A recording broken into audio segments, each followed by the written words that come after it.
திமுக ஆட்சி என்றாலே சட்ட ஒழுங்கு சரியாக இருக்காது என்பது அரசியல் விமர்சகர்களின் கூற்று. அதை மெய்ப்பிக்கும் வகையில்தான் கருணாநிதி ஆட்சி முதல் ஸ்டாலினுடைய ஆட்சி வரை பல அவலங்கள் தொடர்கிறது. திமுக ஆட்சியில் குறிப்பாக கருணாநிதி மற்றும் ஸ்டாலின் காலங்களில் சட்டம் ஒழுங்கு, காவல் மரணங்கள் மற்றும் என்கவுண்டர்கள் தொடர்பாக பல சர்ச்சைகள் எழுந்து உள்ளன.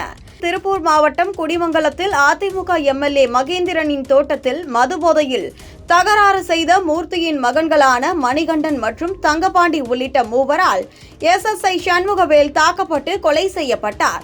கான்ஸ்டபிள் அழகுராஜா காயமடைந்தார். இரு குற்றவாளிகள் கைது செய்யப்பட்டு மணிகண்டன் என்கவுண்டரில் கொல்லப்பட்டதாக கூறப்படுகிறது.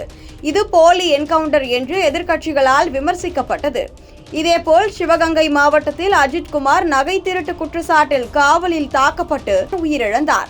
இதற்கு மு.க. ஸ்டாலின் CBI விசாரணைக்கு உத்தரவிட்டார். கருணாநிதி ஆட்சியில் 2007 மதுரையில் தினகரன் அலுவலக தாக்குதல், 3 பேர் மரணம், 2G ஊழல் மற்றும் நில ஆக்கிரமிப்பு குற்றச்சாட்டுகள் பரவலான விமர்சனங்களை பெற்றன. ஸ்டாலின் ஆட்சியில் சென்னை மாணவர் நிதின் சாய் கொலை மற்றும் 23 காவல் கொடுமை மரணங்கள், 21 போலி என்கவுண்டர்கள் நடந்ததாக தமிழ் தேச மக்கள் முன்னணி குற்றம் சாட்டியுள்ளது.